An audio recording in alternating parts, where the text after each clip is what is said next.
Hi friends, welcome to our channel. இந்த channel நம்ம இப்போ என்ன வீடியோ பார்க்க போகிறோம்னா, ரீசெண்டாக பராசக்தி படத்தோட ட்ரெய்லர் வந்து ஒரு ரெக்கார்ட் பண்ணியிருக்கு. அந்த ரெக்கார்டை தான் இப்போ பார்க்க போகிறோம்.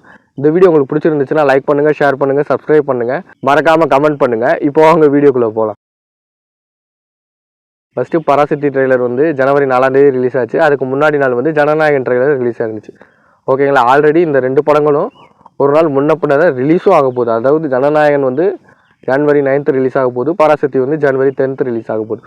ஓகேங்களா, ரொம்ப நாளாக வந்து விஜய் சார் ஃபேன்ஸுக்கும் சரி, சிவகார்த்திகேயன் சார் ஃபேன்ஸுக்கும் சரி ஒரு ஃபைட் மாதிரி போயிட்டே தான் இருக்குது ஆன்லைனில். ஓகேங்களா, இப்போ வந்து ரீசெண்டாக ரிலீஸ் ஆன ட்ரெய்லர் வந்து ஜனநாயகன் ட்ரெய்லர் வந்து 24 மணி நேரத்தில் 35 மில்லியன் வியூஸ் கிட்ட போயிருக்குன்னு சொல்லியிருக்காங்க. அதே மாதிரி பராசக்தி ட்ரெய்லர் வந்து 40 மில்லியன் வியூஸ் கிட்ட போயிருச்சுன்னு சொல்கிறாங்க. அப்படி பார்க்கும்போது பராசக்தி ட்ரெய்லர் வந்து ஜனநாயகன் ட்ரெய்லர் பீட் பண்ண மாதிரி சொல்கிறாங்க. அது உண்மையான்னு கேட்டிங்கன்னா ஆமாம், யூடியூப்பில் வந்து வியூஸில் வந்து பராசக்தி தான் லீடிங்கில் இருக்குது. ஓகேங்களா, ஆனால் வந்து இது வந்து எப்படி சாத்தியமாச்சுன்னு கேட்டிங்கன்னா அது உண்மையிலே தெரில. இது உண்மையான வியூஸா இல்லாட்டி பாட் வியூஸா இல்லாட்டி வேறு எந்த மாதிரி வந்துச்சு எதுவுமே தெரில. நம்ம வந்து சோஷியல் மீடியாவில் செக் பண்ணும்போது என்னென்ன சொல்கிறாங்கன்னா இந்த மாதிரி பாட் வியூஸுன்னு சொல்கிறாங்க சில பேர். சில பேர் வந்து ஆட்ஸில் வந்துருச்சு, அதாவது பராசக்தி ட்ரெய்லர் வந்து ஆடில் வந்துச்சு, ஸோ அந்த மாதிரி ப்ரொமோட் பண்ணியிருக்காங்க, அந்த மாதிரி சொல்கிறாங்க. ஓகே, இது வந்து நம்ம குறை சொல்ல முடியாது, ஏன்னா இது வந்து அவங்களோட ஸ்ட்ராட்டஜி தான். ஓகேங்களா, விஜய் சார் வந்து அவருக்கு இருக்க பாப்புலாரிட்டியில் வந்து அவருக்கு அவ்வளோ வியூஸ் வந்துருக்கு.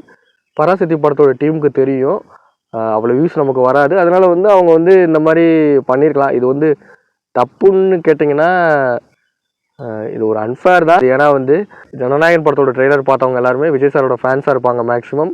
அப்புறம் வந்து ட்ரெய்லர் நல்லா இருக்குன்னு பார்த்துருப்பாங்க, அந்த மாதிரி பார்த்துருப்பாங்க. ஓகேங்களா, ஆனால் பராசக்தி ட்ரெய்லர் பார்த்தவங்க வந்து ஆட்ஸ் மூலியமாகவோ அந்த மாதிரி பார்த்துருப்பாங்க. ஓகேங்களா, அவங்க ப்ரொமோட் பண்ண விதத்தை நான் தப்புன்னு சொல்லலை, ஆனால் வந்து எதுக்கு இந்த மாதிரி தேவையில்லாத ப்ரொமோஷன்ஸ்ன்னு தான் நான் சொல்கிறேன். ஓகேங்களா, ஒரு ட்ரெய்லர் இவ்வளவு தான் வியூஸ் போகும்னா அந்த வியூஸை காட்டுறதுனால எந்த தப்பும் கிடையாது.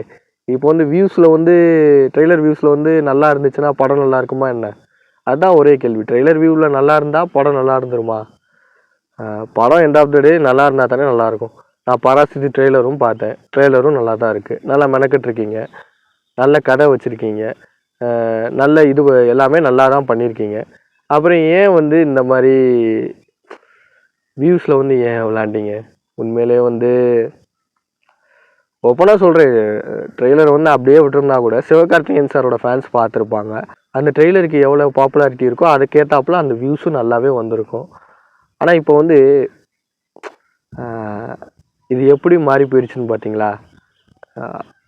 நல்ல ட்ரெய்லர், ஆனால் வந்து அதுக்கு நெகட்டிவிட்டி ஸ்ப்ரெட் ஆகிக்கிட்டு இருக்கு. இதுதான் தேவையில்லாத வேலைன்றது. சரி, ஓகே, இப்போ வந்து இதை வந்து ஃபேக் வியூஸு, பாட் வியூஸு, அப்புறம் வந்து ஆட்ஸ் கொடுத்துருக்காங்கன்னு எல்லாமே சொல்கிறாங்க ஆன்லைனில் வந்து. அப்போ சிவகார்த்திகேயன் சாருக்கு இவ்வளோ வியூஸ் வராதான்னு கேட்டிங்கன்னா அதுக்கு ஆன்சர் பார்த்தீங்கன்னா உங்களுக்கு வந்து அவரோட முன்னாடி படங்களை நீங்கள் பார்த்தாலே உங்களுக்கு தெரியும். அதாவது மதராசி, அமரன், இந்த மாதிரி படத்தோட ட்ரெய்லரை நீங்கள் பாருங்கள், டீசரை பாருங்கள், அதுலேயே உங்களுக்கு பதில் இருக்கும். அதாவது மதராசி படம் வந்து சில மாதங்களுக்கு முன்னாடி தான் வந்துச்சு, அது ஒன்றும் ரொம்ப வருஷத்துக்கு முன்னாடிலாம் வரல. அந்த படத்தோட ட்ரெய்லரே வந்து இன்னைக்கு வரைக்கும், அதாவது அந்த ட்ரெய்லர் ரிலீஸ் பண்ணதுலேருந்து இன்னைக்கு வரைக்கும் இருக்கிற வியூஸ் என்னன்னு பார்த்தீங்கன்னா 20 மில்லியன்ஸ். அதே மாதிரி அமரனுக்கு வந்து இன்னைக்கு வரைக்கும் 15 மில்லியன் தான் வந்திருக்கு. 4 மாதத்துக்கு முன்னாடி வந்த படம் வந்து 20 மில்லியன் தான் இன்ன வரைக்கும் எடுத்திருக்கு. ஆனால் இப்போ வந்து பராசக்தி ட்ரெய்லர் வந்து எப்படி வந்து 40 மில்லியன் எடுத்திருக்கோம். மதராசி படத்தோட லைஃப் டைம் வியூஸே இன்னைக்கு வரைக்குமே அதோட வியூஸ் 20 மில்லியன் தான். ஆனால் வந்து ஒன் டேயில் வந்து பராசக்தி வந்து பராசக்தி படத்தோட ட்ரெய்லர் வந்து 40 மில்லியன் வந்தது வந்து நம்மளால் ஏற்றுக்க முடியல. அது வந்து எப்படி இருக்குன்னா இது தேவையில்லாமல் ஒரு விஷயத்த கொண்டு வர மாதிரி தான். இப்போ வந்து நீங்களும் பராசக்தி டீமும் ட்ரெய்லர் விடுறாங்க, ஜனநாயகன் டீமும் ட்ரெய்லர் விடுறாங்கன்னா ஓகே, 2 பேருமே சேர்ந்து வியூஸ் வாங்குங்களேன். இதில் வந்து என்ன தப்பு இருக்குது? எல்லாருமே ட்ரெய்லர் பார்க்க தான் போகிறாங்க. உங்கள் வியூஸை நீங்கள் காட்டுங்க, அவங்க வியூஸை அவங்க காட்டட்டும். இதில் வந்து தப்பு எதுவுமே கிடையாது. ஆனால் வந்து இந்த மாதிரி அதிக வியூஸ் காட்டுறீங்க, இது என்ன அப்படியேவா இருந்துடும்? அடுத்த படம் சிவகார்த்திகேயன் சாருக்கு ரிலீஸ் பண்ணும்போதே இது உண்மை வெளியே வந்துடும். அதாவது அடுத்த படத்துக்கும் 40 மில்லியன் வியூஸ் வருமா என்ன? ஓகேங்களா, ஒன் டேயில் 40 மில்லியன் வியூஸ் வந்துருமா என்ன? அமரனோட லைஃப் டைம் வியூஸையும் பாருங்கள், மதராசியோட லைஃப் டைம் வியூஸையும் பாருங்கள். 20 மில்லியனுக்குள்ளே தான் இருக்குது. ஓகேங்களா, Amaran 15 million, Madharaasi 20 million lifetime views. One day வியூஸ்லாம் கிடையாது. ஓகேங்களா, இது நாள் வரைக்கும் அவ்வளோ வியூஸாக வந்திருக்கு. அப்படி இருக்க பட்சத்தில் பராசக்தி ட்ரெய்லர் வந்து 40 மில்லியன் எடுத்துருச்சு. ஓகேங்களா, நான் வந்து இதை உண்மையினே ஒத்துக்கிறேன். ஓகேங்களா, நான் வந்து இதை பாட் வியூஸுன்னு சொல்லலை, நீங்கள் வேறு மாதிரி பண்ணியிருக்கீங்கன்னு நான் எதுவுமே சொல்லலை. இதை நான் உண்மையினே ஒத்துக்கிறேன். ஆனால் வந்து சிவகார்த்திகேயன் சாரோட அடுத்த படமும் இதே வியூஸை எடுத்து காட்டுமா?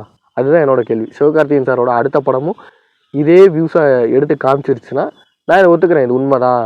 ஓகே, சிவகார்த்திகேயன் சாரோட ஃபேன்ஸ் தான் பண்ணியிருக்காங்க, அவங்க தான் பார்த்துருக்காங்க, ட்ரெய்லர் பிடிச்சி தான் பார்த்துருக்காங்க, நான் ஒத்துக்கிறேன். ஓகேங்களா, ஒரு 10 மில்லியன் வாங்குறவங்க ட்ரெய்லர் நல்லா இருக்குது, கதை வித்தியாசமாக இருக்குது, டேரக்டரோட பாப்புலாரிட்டி இதெல்லாம் வச்சு பார்த்தா கூட 10 மில்லியன் வாங்குறவங்க ஒரு 15லேருந்து 20 மில்லியன் கூட வச்சுக்கலாம். ஓகேங்களா, அதிகபட்சமாக 20 மில்லியன் வரும்னு வச்சுக்கலாம். ஆனால் 40 மில்லியன்றது ஏன்னா 4 மடங்கு கிட்ட போகுது. என்ன கான்செப்ட்டு? ஓகேங்களா, 40 மில்லியன்றது நமக்கு அது புரிஞ்சுக்க கூட முடியல. இன்னும் 40 மில்லியன்னா இது என்ன அர்த்தத்தில் போகுது அப்படின்ற மாதிரி தான் இருக்குது. ஓகேங்களா, கொஞ்சமாவது நம்புற மாதிரி பண்ணியிருக்கலாம். ஓகேங்களா, ஜனநாயகன் படத்தை ஜெயிக்கிறது வந்து பராசக்தி படத்தோட வெற்றி கிடையாது. உண்மையான வியூஸ் காட்டியிருந்தாலே ஓகே தான். அதாவது விஜய் சார் ஒரு 30 மில்லியன் வாங்கியிருக்காருன்னா சிவகார்த்திகேயன் சார் ஒரு 20 மில்லியன் 25 மில்லியன் வாங்கினாலே ஓகே தானே, நல்ல வியூஸ் தானே அது. அதில் வந்து என்ன குறை இருக்குது? அந்த ட்ரெய்லரோட உண்மையான வியூஸுங்க அது வந்து உண்மையிலே வந்து அந்த படத்துக்கு மைலேஜாக இருக்கும். இப்போ வந்து எல்லாருமே வந்து அந்த ட்ரெய்லர் வந்து பாட் வியூஸ் இந்த மாதிரி சொல்கிறப்ப அந்த படத்துக்கு தானே அது பேக் ஃபயர் ஆகுது.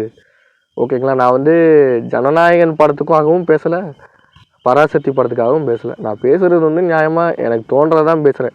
தப்பாக இருந்தால் மன்னிச்சுக்கோங்க. ஓகேங்களா, இன்னொரு விஷயம், ஆன்லைனில் சண்டை போடாதீங்க. இது ஒரு படம் தான். ஓகேங்களா, எண்ட் ஆஃப் த டே இது ஒரு படம் தான்.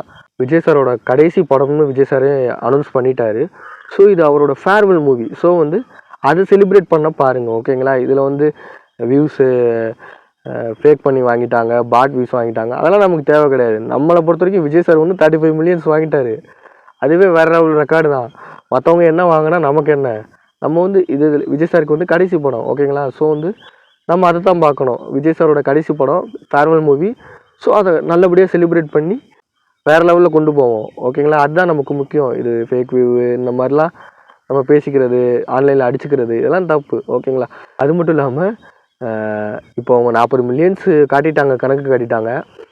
அடுத்த சிவகார்த்திகேயன் சார் படத்துலேயே தெரிஞ்சு போயிடும். அது வந்து இந்த படம் 40 மில்லியன் வாங்குச்சுன்னா அடுத்த படம் வந்து ஒரு 50-60 மில்லியன் வாங்குமா? அப்படி வாங்கிடுச்சுன்னா வேணால் இதை ஒத்துக்கலாம். 40 மில்லியன் வாங்கினது ரியல் வியூஸ்னு ஒத்துக்கலாம். ஓகேங்களா, அப்படி இல்லைன்னா 60 மில்லியன் போலனாலும் மறுபடியும் கூட 40 மில்லியன் வாங்கட்டும், பார்ப்போம். உண்மையாக இருந்தால் 40 மில்லியன் மறுபடியும் வாங்கும், அடுத்த படத்துக்கும் 40 மில்லியன் வாங்கும். அப்படி இல்லை அப்படின்னா அடுத்த மில்லியனுக்கு மறுபடியும் மதராசிக்கு இருந்த வியூஸே வந்துடும், இல்லாட்டி அமரனுக்கு இருந்த வியூஸே வந்துடும். அவ்வளோதான். ஏன்னா வந்து இதில் நம்ம யாரையும் குறை சொல்ல முடியாது. ஏன்னா வந்து சொல்லலாம், அவங்க சொல்லலாம் இந்த மாதிரி சிவகார்த்திகேயன் சாரோட ஃபேன்ஸ் வந்து அவ்வளோ பேர் இருக்காங்கன்னு சொல்லலாம். ஆனால் விஜய் சாருக்கு இருக்கிற ஃபேன்ஸை விடவா இருக்க போகிறாங்க? அது மட்டும் இல்லாமல் டேரக்டரோட பாப்புலாரிட்டி இதுக்கு முன்னாடி அவங்க எடுத்த படம் வந்து அந்த அளவுக்கு ஹிட்டாக இருக்குது சொல்லலாம்.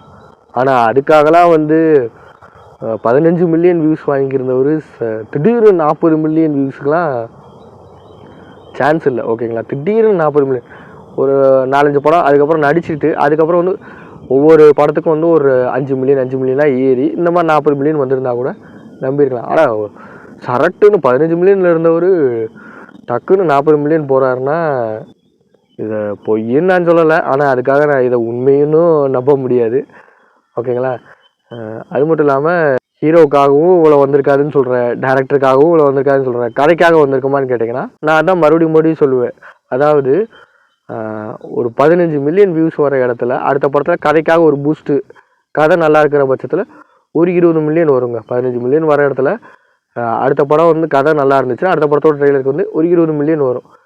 சரி ஓகே, கதை வந்து வேறு மாதிரிப்பா, எப்படி பார்த்தாலும் 25 மில்லியன் வருங்க. அது எப்படிங்க 15 மில்லியன் வர இடத்துல வந்து 40 மில்லியன் வருது?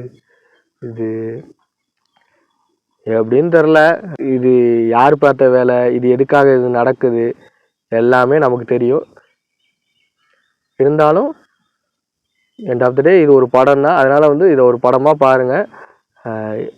படம் வரட்டும், எது நல்லா இருக்குன்னு பார்ப்போம். ஜனநாயகன் நல்லா இருக்கா, இல்லாட்டி பராசக்தி நல்லா இருக்கான்னு பார்ப்போம். எனக்கு தெரிஞ்சு பராசக்தி படம் வந்து ஒரு 1000 கோடி அடிச்சிடும்னு நினைக்கிறேன். ஃபஸ்ட்டு 1000 கோடி அடிக்கிற படமாக இருக்கும்னு நினைக்கிறேன். 1000 கோடி என்ன 2000 கோடி கூட அடிக்கும். ஏன்னா ட்ரெய்லரே 40 மில்லியன் வியூஸ் போயிருக்கு. 2000 கோடி கூட அடிக்காதான் என்ன, 40 மில்லியன் வெறுமே போய் பார்த்தாலே 2000 கோடி வந்துட போகுது. இதில் என்ன கணக்கு இருக்குது? அப்போ 2000 கோடி அடிச்சுக்கிற படமாக பராசக்தி தான் இருக்கும்னு நினைக்கிறேன். பார்ப்போம்.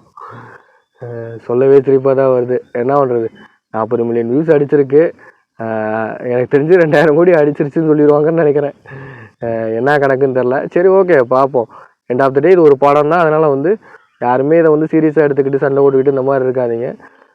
இது வந்து ப்ரொடக்ஷன் டீமோட ஒரு ஸ்ட்ராட்டஜி. இதை வந்து நம்ம குற்றம்லாம் சொல்ல முடியாது. விஜய் சாரை எதிர்த்து பண்ணுறாங்களா என்னன்றது அவங்களுக்கு தான் தெரியும். ஆனால் வந்து இது வந்து பார்த்திங்கன்னா ஒரு ப்ரொடக்ஷன் டீமோட ஸ்ட்ராட்டஜி தான். இப்போ வந்து நான் ஒரு காசு போட்டு படம் பண்ணுறேன், என் படத்தை நான் தூக்கி விட தான் பார்ப்பேன். நான் வந்து என் படத்தை அழிக்கணும்னு நான் நினைக்க மாட்டேன்ல. ஸோ அதனால் வந்து அவங்க படத்தை தூக்கி விடுறதுக்காக இது பண்ணியிருக்காங்க. ஆனால் வந்து இது அவங்களுக்கே பேக் ஃபயர் ஆகக்கூட சான்சஸ் இருக்குது. இது அவங்க தெரியாமல் பண்ணாங்களா தெரிஞ்சு பண்ணாங்களான்னு தெரில. சரி, ஓகே, அது வந்து அவங்க பிரச்சனை, அது நமக்கு தேவை கிடையாது. நம்ம வேலை படத்தை பார்க்குறது, ரிவ்யூ பண்ணுறது, அதோட கிளம்புறது, அவ்வளோதான் நம்மளோட வேலை. சரி, ஓகே, இந்த வீடியோ உங்களுக்கு பிடிச்சிருந்துச்சுன்னா லைக் பண்ணுங்கள், ஷேர் பண்ணுங்கள், சப்ஸ்கிரைப் பண்ணுங்கள், மறக்காமல் கமெண்ட் பண்ணுங்கள். பாய்.